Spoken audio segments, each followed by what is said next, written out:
حضور علیہ الصلوۃ والسلام نے ملک شام کا سفر کیا۔ یہ سفر آپ نے اعلان نبوت سے قبل 30 سال پہلے اور 41 سال پہلے ہجرت سے پہلے 581 ہجری میں سفر شام کیا۔ آپ اس وقت بچپن میں تھے تو آپ بحیرہ راہب کو ملے۔ یہ واقعہ بہت مشہور واقعہ ہے۔ عرب تاجر پیشہ تھے، خاص طور پہ شہری عرب، اور مکہ عرب شہروں کا سردار تھا۔ شہر مکہ کے مکین اہل قریش تھے جو صدیوں سے تجارت سے وابستہ تھے۔ یہ بیان پہلے گزر چکا ہے کہ مکہ اور اس کے گرد و نواح میں اولاد عبد مناف سے بڑا تاجر کوئی نہ تھا۔ ان کے چاروں بیٹوں کے تجارتی قافلے دور دراز کے ممالک تک سامان تجارت لاتے اور لے جاتے تھے۔ شہر مکہ تو صدیوں سے عرب کی بہت اہم تجارتی منڈی تھا، جس کی وجہ سے یہاں سے تجارتی قافلے روانہ بھی ہوتے رہتے تھے۔ دور دراز کی مسافتوں کو طے کر کے تاجروں کے یہ قافلے شہر مکہ میں اترا بھی کرتے تھے۔ اسی طرح کا ایک تجارتی قافلہ ان دنوں بھی تیار ہوا جب نبی اکرم صلی اللہ علیہ وآلہ وسلم حضرت ابو طالب کے ہاں مقیم تھے۔ اس قافلے کے سردار حضرت ابو طالب تھے۔ جب قافلہ روانہ ہونے کے لیے تیار ہوا، تب حضرت محمد مصطفیٰ صلی اللہ علیہ وآلہ وسلم نے اپنے چاچا حضرت ابو طالب کے اونٹ کی مہار پکڑ لی اور ضد کی کہ وہ ان کے ساتھ ہی جائیں گے۔ حضرت ابو طالب خود حضرت محمد صلی اللہ علیہ وسلم سے جدا رہنا پسند نہ کرتے تھے۔ اس کے باوجود وہ جانتے تھے کہ جس سفر پہ وہ نکلے ہیں وہ ایک طویل اور پرمعصوبت مسافت ہے، جو ایک 9 سالہ بچے کے لیے تکلیف دہ بھی ثابت ہو سکتی ہے۔ بعض مورخین نے سفر شام پہ جاتے وقت حضرت محمد مصطفیٰ صلی اللہ علیہ وسلم کی عمر مبارک 12 سال بھی لکھی ہے۔ تاہم بہت سے اقوال اور روایات کی چھان بین سے ہم نے یہ جانا کہ 9 سال کی عمر والا قول ہی زیادہ درست ہے، اور بہت سے بلند پایہ مورخین نے اسی قول کو ترجیح دی ہے۔ حضرت ابو طالب آپ صلی اللہ علیہ وآلہ وسلم کو اپنے ہمراہ لے جانے کے خیال سے گریزاں تھے، تاہم جب ان کے پیارے بھتیجے حضرت محمد صلی اللہ علیہ وآلہ وسلم نے ان کے اونٹ کی نکیل پکڑ لی، تب انہوں نے کہا دیکھا جائے گا، اور اپنے اونٹ کو نیچے بٹھا دیا تاکہ آپ صلی اللہ تعالی علیہ وآلہ وسلم اس پہ سوار ہو سکے۔ بعض مورخین نے لکھا ہے کہ نبی اکرم صلی اللہ علیہ وسلم نے اپنے چاچا کے اونٹ کی نکیل پکڑی اور کہا ماساکا بیزی مامی ناقت ابی طالب وقال یا عمی الی من تکلو فی لا آب لی ولا حضور صلی اللہ علیہ وسلم نے اپنے چاچا ابو طالب کے اونٹ کی مہار پکڑ لی اور فرمایا اے میرے چاچا، مجھے کس کے سپرد کر کے جا رہے ہیں؟ اللہ کے نہ میرا باپ زندہ ہے نہ ماں۔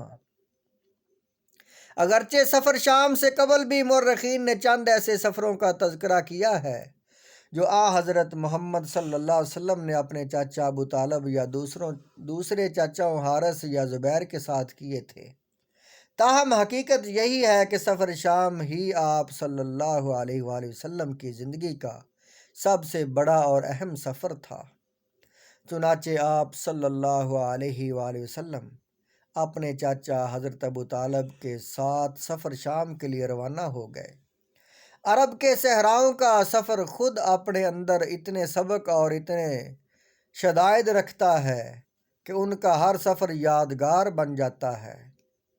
ہر سفر یادگار بن جایا کرتا، چونکہ خود حضرت محمد صلی اللہ علیہ وسلم نے بھی آگے جا کر تجارت ہی کرنا تھی، اس لیے اس سفر کو ان کے عملی زندگی کا آغاز قرار دیا جا سکتا ہے۔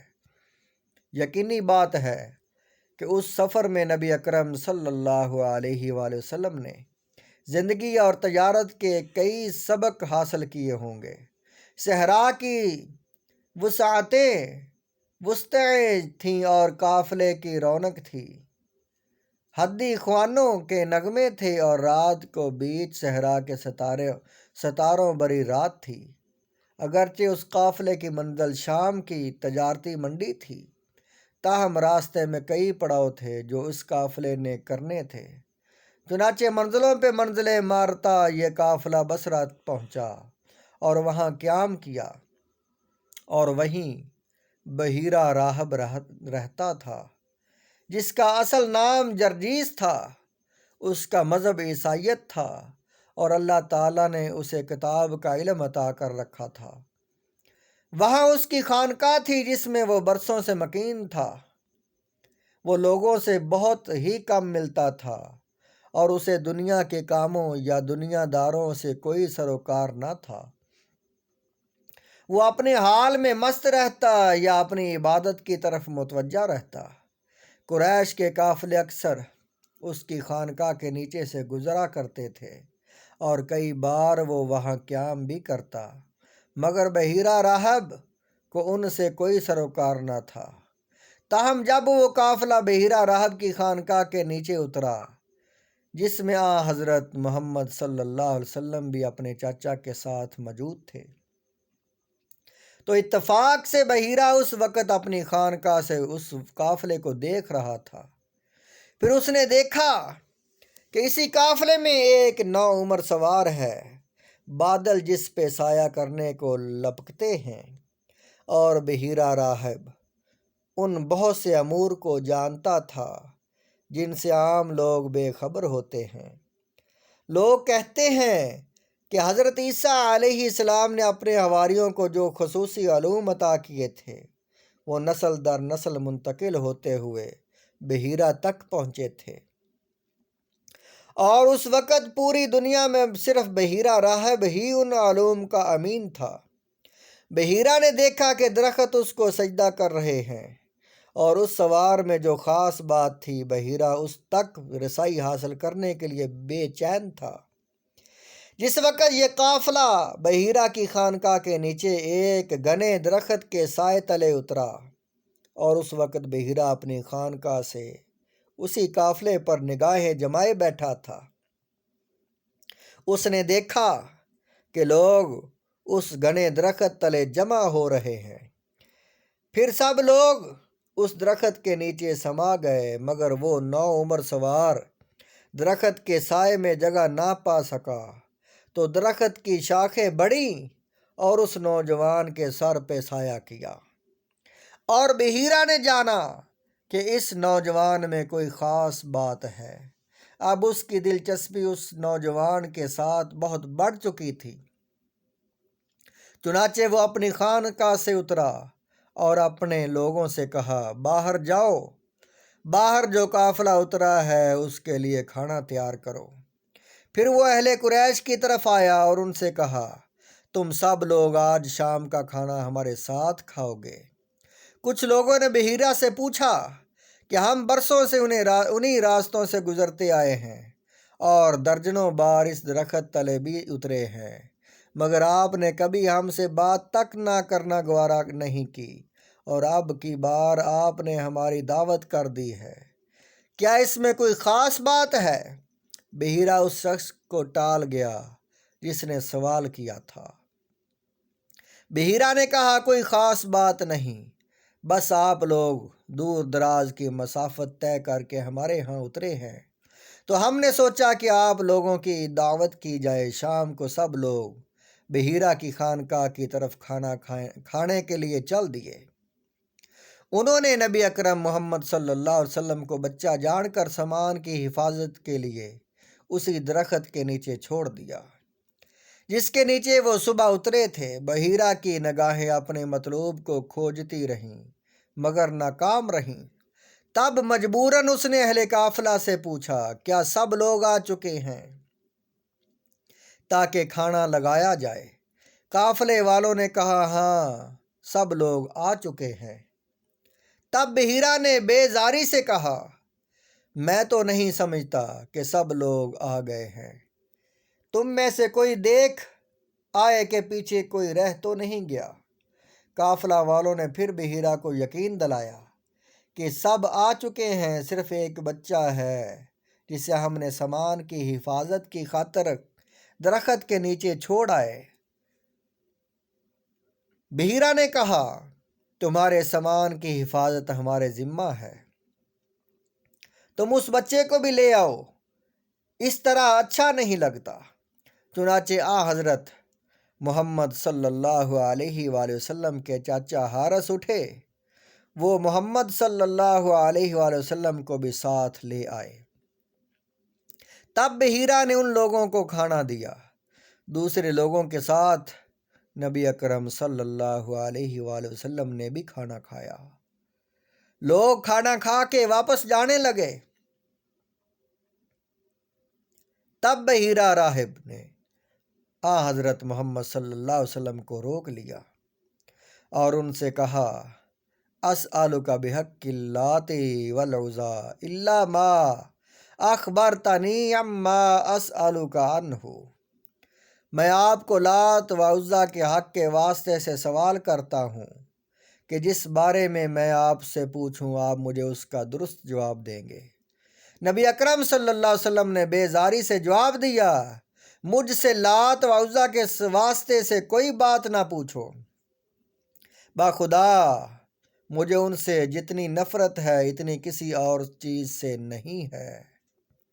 لا تسألنی باللات والعزی شیئا فواللہ ما ابغض شیئا قط بغضہا۔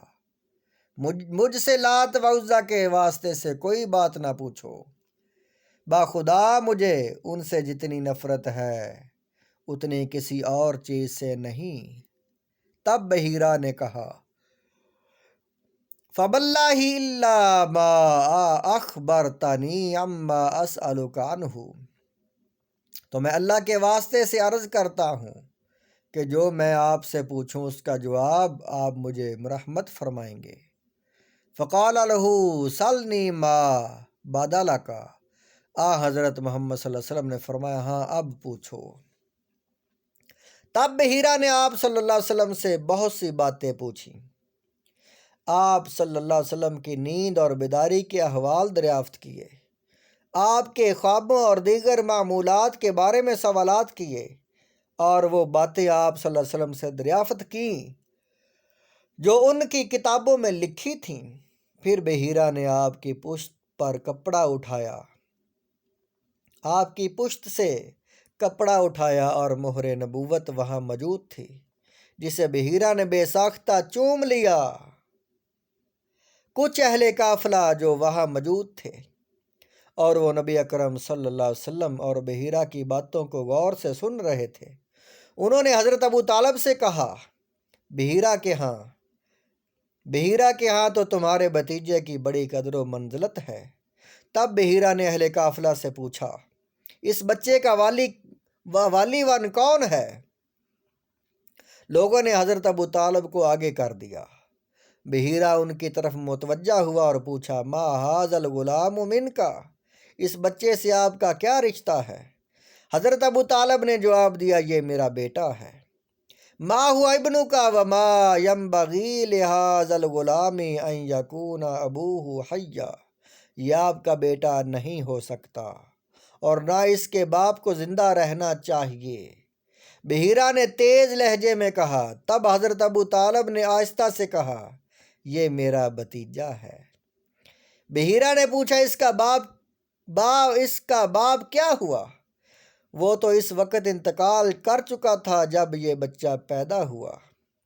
اب تم نے سچی بات کہی ہے، بحیرہ نے کہا، اور اس کی ماں کہاں ہے؟ تھوڑی مدت گزری کہ اس کا بھی انتقال ہو گیا، یہ یتیم ہے۔ ہاں میں جانتا ہوں، بحیرہ نے کہا۔ آپ کیسے جانتے ہیں؟ حضرت ابو طالب نے پوچھا۔ ہماری کتاب میں یہ باتیں لکھی ہوئی ہیں، اور چونکہ آپ صلی اللہ علیہ وسلم اس بچے کے والی ہیں، اس لیے میں آپ کو اس امر پہ متنبع کرنا چاہتا ہوں کہ آپ اس بچے کو لے کر شام کی طرف نہ جائیں، کیونکہ جو ان کے بارے میں جانتا ہوں، اگر وہ سب کچھ یہودیوں نے جان لیا تو وہ اس بچے کی جان کے در پہ ہو جائیں گے۔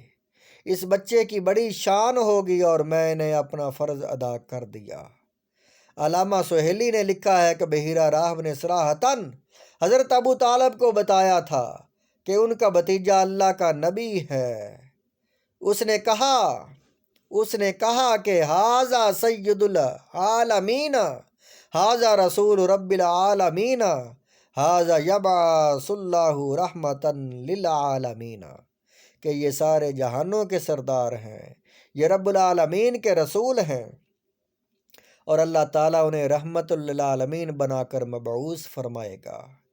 اس واقعہ کے بعد حضرت ابو طالب نے نبی اکرم صلی اللہ علیہ وسلم کے ساتھ قریش کے اس قافلے کے ہمراہ شام کا رخ کیا اور وہاں جلدی جلدی اپنا امور نپٹائے اور حضرت محمد صلی اللہ علیہ وسلم کو لے کر مکہ واپس آ گئے۔